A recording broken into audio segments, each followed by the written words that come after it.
Mudah lupa, sulit berkonsentrasi, sulit mempelajari hal baru, dan sulit mengingat waktu dan tempat. Hati-hati, bisa jadi itu beberapa gejala demensia. Seperti yang terjadi pada seorang pria berusia 67 tahun yang belum lama ini terlibat kecelakaan karena mengemudikan kendaraannya melawan arah. Pria tersebut diduga mengalami demensia karena kerap kebingungan saat menjawab pertanyaan dari polisi. Nah, dampak dari demensia bisa berakibat fatal seperti kecelakaan. Demensia ialah penyakit yang mengakibatkan penurunan daya ingat dan cara berpikir. Sulit berpikir dan menurunnya daya ingat sudah pasti sangat berdampak pada aktivitas sehari-hari. Demensia umumnya diderita oleh orang tua yang berusia di atas 60 tahun. Namun tidak menutup kemungkinan demensia juga diderita muda-mudi berusia 20 tahunan loh. Gejala demensia dapat dimulai ketika seseorang berusia 30 tahun, 40 tahun, atau bahkan 50 tahunan. Di Indonesia, pada tahun 2016 ada sekitar 1,2 juta orang dengan demensia. Dan diperkirakan akan meningkat menjadi 2 juta di tahun 2030. Lalu 4 juta orang pada tahun 2050. Menurut statistik, setiap 3 detik, 1 orang di dunia mengalami demensia. Jika sudah mengidap demensia, perlu perhatian khusus karena akan berbahaya jika demensia tidak mendapatkan perhatian. Karena banyak aktivitas sehari-hari yang membahayakan, seperti lupa mematikan kompor. Nah, bagaimana mengenali gejala awal demensia? Apakah ada pencegahan agar tidak terserang demensia? Simak jawabannya di Hidup Sehat hari ini. Ya pemirsa, kembali lagi di Hidup Sehat. Nah, kemarin tuh ada berita viral pengendara mobil masuk tol berlawanan arah sehingga mengakibatkan kecelakaan. Diduga katanya menderita penyakit demensia. Nah, bersama kita sudah ada Dr. Nurul, spesialis neurologi untuk membahas hal itu, dokter. Apa kabar? Baik, masih ingat ya? Selamat pagi, dokter. Masih ingat dong. Aduh, ini dokter spesialis syaraf lah ya, dokter. Nih kayaknya. Baiklah, dokter, orang-orang harus tahu nih dokter nih ya, bahwa demensia itu katanya bukan penyakit nih dok, fakta atau mitos? Mitos. Jadi demensia itu adalah merupakan penyakit. Jadi jangan remehkan demensia. Ya. Baiklah. Terus jadi penyakit ya? Iya, penyakit. Nah, beda demensia, pikun, lupa, Alzheimer. Ya, Alzheimer itu apa, dokter? Oke, saya jelaskan lebih dahulu. Demensia ini merupakan gangguan memori berat disertai dengan gangguan activity daily living. Jadi, kegiatan sehari-harinya pun ikut terganggu. Pasien tidak bisa memasak, misalnya tadinya bisa nih, tadinya pinter banget, kok tiba-tiba mendadak nggak bisa masak, kemudian memakai pakaian aja perlu dibantu, dan sebagainya gitu. Nah, kalau pikun ini bahasa non-medisnya, bahasa awamnya. Sementara demensia itu sendiri itu dibagi 4, dokter. Jadi ada demensia Alzheimer. Mungkin orang lebih kenal ya demensia Alzheimer. Yang kedua ada demensia frontotemporal. Ya, yang ketiga ada demensia vaskular. Ini biasanya ada riwayat stroke sebelumnya. Kemudian yang keempat adalah demensia Lewy body gitu. Tapi gejalanya dari semua itu adalah berhubungan dengan lupa. Benar, ya dok ya. iya. Perubahan perilaku juga termasuk ya, fungsi sehari-hari gitu. Fakta mitos berikutnya nih dokter, katanya nih demensia ini tidak bisa dihindari seiring dengan bertambahnya usia. Nah, ini fakta atau mitos dok? Mitos. Mitos, lo bisa berarti Jadi dihindari demensia ya? bisa dihindari dengan cara pola hidup sehat. Penting banget emang ya pola hidup sehat nih. Kita olahraga sehari-hari, makan makanan dan minuman yang sehat. Kemudian hindari alkohol, hindari kafein yang terlalu banyak. Kemudian jangan lupa harus aktif dalam sehari-hari. Artinya otak kita ini harus dipergunakan sehari-hari. Kita harus banyak belajar, banyak diskusi, sosialisasi gitu. Jadi lifestyle yang baik dan aktif ya. Nah, ini kan perlu diluruskan nih masyarakat. Katanya demensia adalah penyakit orang usia tua. Itu gimana dokter? Berarti yang muda kayak saya aman ya? Aman. Memang benar sih, demensia ini terjadinya pada usia lanjut, artinya lebih dari 50-60 tahun. Namun memang beberapa kondisi ada yang pada usia muda, tentunya ini didahului dengan penyakit sebelumnya, penyakit saraf sebelumnya. Misalnya stroke pada usia muda sehingga jadi demensia vaskular, bisa aja gitu. Tapi memang jarang. benar. Baik, dokter. Ya. Nah, katanya juga nih dok, terkait dengan keturunan nih dok. Katanya nih, fakta atau mitos ya dok ya, demensia ini merupakan penyakit keturunan. Fakta atau mitos tuh dok? Fakta. Memang Fakta. beberapa kondisi namanya keturunan itu adalah salah satu faktor risiko terjadinya demensia. Oke. Iya, jadi itu fakta. Oke, salah satu faktor resiko. Berarti masih banyak faktor resiko yang lain ya dok ya? Benar. Salah satunya Oke, adalah salah satunya adalah penyakit vaskular, darah tinggi, diabetes, kemudian riwayat stroke, jantung gitu. Itu berisiko terjadinya demensia di kemudian hari. Oke, fakta mitos selanjutnya dokter. Ya. Demensia katanya rentan terjadi lebih besar pada wanita. Fakta atau mitos? Fakta. Fakta. Fakta juga. Tim Jadi pria aman ya dok? Enggak juga, karena balik. gini, berdasarkan berdasarkan penelitian, itu perempuan itu ternyata hidupnya lebih panjang dibandingkan laki-laki.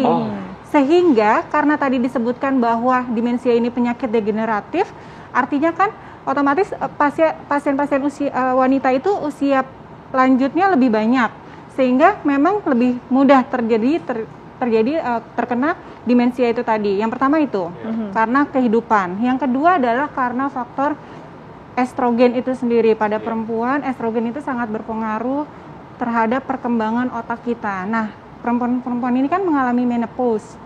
Pada usia lanjut, kemudian pasien menopause, estrogennya kan tentunya turun. Nah, ini juga menjadi faktor risiko untuk terjadinya demensia.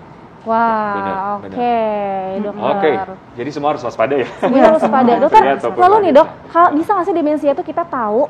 Kayak misalnya pas muda nih, gejala awal mungkin deteksi dini. Pas mudanya, misalnya pas mudanya sering lupa nih, apa mungkin kemungkinan demensianya lebih besar di masa tua nanti? Salah satu gejala bukan dok, sering lupa di usia muda? Ya, memang gejalanya adalah satu, sering lupa ya, diawali dengan lupa-lupa ringan nih, lupa naruh barang gitu ya. Kemudian lebih lanjutnya bisa disertai dengan gangguan perilaku. Jadi pasien sering ngomong sendiri, atau misalnya pasien melihat sesuatu yang tidak dilihat orang lain, halusinasi ya. Halusinasi visual maupun auditori gitu. Namun kalau untuk diprediksi dari awal itu tidak bisa. Berdasarkan referensi itu ternyata pemeriksaan ada namanya amyloid beta, protein di dalam otak, itu tidak disarankan untuk ngecek rutin atau ngecek untuk mencegah, itu nggak disarankan. Oke, jadi tetap balik lagi untuk pencegahannya pola hidup sehat ya dok ya. Intinya sih pola hidup sehat. Benar. Oke, ada satu lagi dokter. Demensia akan menyerang otak dan akan semakin buruk dari waktu ke waktu. Fakta atau mitos? Fakta. Jadi demensia merupakan penyakit yang progresif, degeneratif progresif. Jadi berhubungan dengan usia. Semakin bertambahnya usia, semakin lama semakin ke depannya itu makin buruk. Namun demensia ini bisa diperlambat proses perburukannya gitu. Seperti apa dokter? Seperti tadi misalnya kita pola hidup sehat, hidupnya dirubah. Kemudian kita sebagai caregiver atau orang yang mendampingi atau keluarga ini memerlukan pendampingan khusus kan? Nah itu diperlukan kayak tadi diskusi-diskusi ringan, pasien diingat-ingatin ringan, Bu ini apa gitu misalnya. Latihan juga ya? Iya, otaknya bekerja terus ya. Dokter nih, fakta mitos selanjutnya yang masyarakat juga pasti penasaran banget nih dok ya. Katanya demensia ini tidak bisa disembuhkan dokter, tapi dokter jangan dijawab dulu.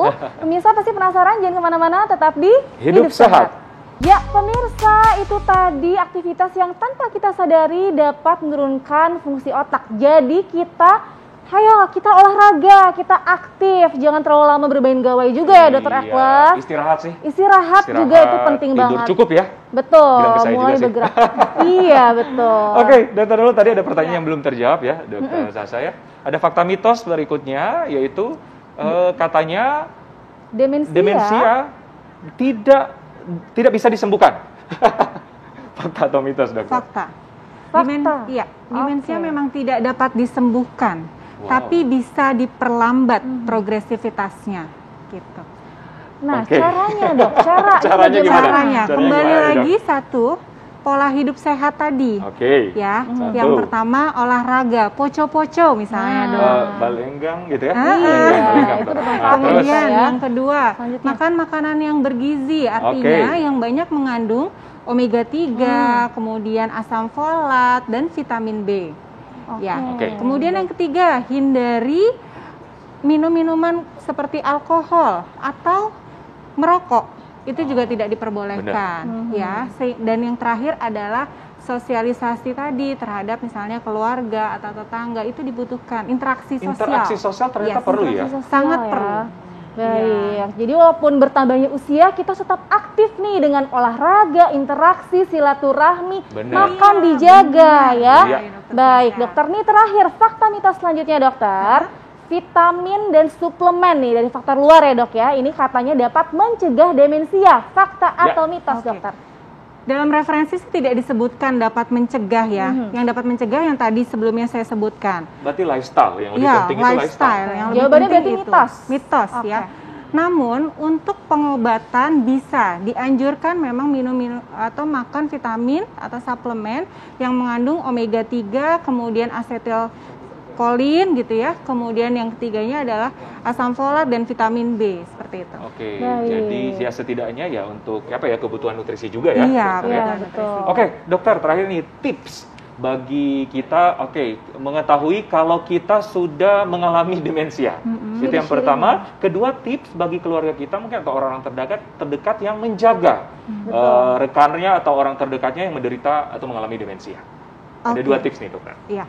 Yang pertama, kita harus aware apa sih demensia itu ya. Selain pikun atau lupa, kemudian pikun atau lupanya ini berjalannya progresif. Ya, itu hal-hal sederhana aja. Misalnya sama keluarga sendiri kita udah nggak kenal atau orang tua kita sama kita udah nggak kenal. Nah, itu udah harus segera pergi ke dokter deh, gitu ya. Nah, yang penting itu. Yang kedua, tadi apa dok? Cara keluarga merawat. Oke, cara merawat ya. Untuk caregiver dalam merawat itu tentunya caregiver ini atau keluarga ini merupakan hal yang utama dalam mendampingi pasien demensia. Jadi memang diperlukan sekali nih dukungan keluarga, karena dengan dukungan keluarga itu tadi itu bisa mencegah atau menghambat terjadinya progresivitas tadi. Caranya adalah tentunya keluarga yang demensia ini ya harus dijaga dengan sabar. Meskipun misalnya gini, dokter Eklas demensia amit-amit ya. Terus dokter Eklas nanya ini, Bu, tadi saya sudah makan belum? Sudah gitu kan, udah dijawab. Terus pasti tanya lagi 5 menit kemudian. Jadi kesannya kayak menjengkelkan lah ya dok ya. Pasti menjengkelkan, namun memang harus dijawab dengan sabar gitu. Dan memang harus didampingi dok kemana-mana. Kalau aktivitas ringan, bermain games, atau TPS, atau gitu main PS, atau handphone mungkin di game, itu bisa membantu. Kalau handphone tidak disarankan, karena tadi yang disebutkan kan bahwa gawai itu tadi akan menyebabkan kurangnya interaksi sosial. Itu ya. Kalau misalnya main games boleh, misalnya ngisi TTS. Nah itu bisa tuh untuk melatih otak kita agar lebih aktif. Kalau melatih mengingat dokter, kayak di mungkin masyarakat pernah lihat film-film kan ditulis aktivitasnya, terus diingatin lagi ke pasien, itu gimana? Ya, itu salah satu latihan atau stimulasi kognitif untuk pasien-pasien demensia maupun pasien-pasien dengan gangguan memori ringan. Artinya harus tetap aktif walaupun tidak sambil bergerak dengan aktif, tapi membaca, menulis, berinteraksi ya, dan support dari keluarga itu hal yang utama untuk membantu meningkatkan kualitas hidup dari pasien demensia ya dokter ya. Setuju banget dokter. Terima kasih banyak dokter Nurul. Terima kasih dokter Nurul, sehat selalu kita ya. Iya. Pemirsa, jadi jaga kesehatan Anda dan juga orang sekitar Anda dengan cara melakukan hidup sehat ya, dan selalu saksikan Hidup Sehat mulai dari hari Senin sampai hari Jumat pukul 9 pagi. Ya, jam 9 pagi ya di TV One. Saya Dr. Eklas. Saya Dr. Sabi Raisa. Indonesia hidup sehat.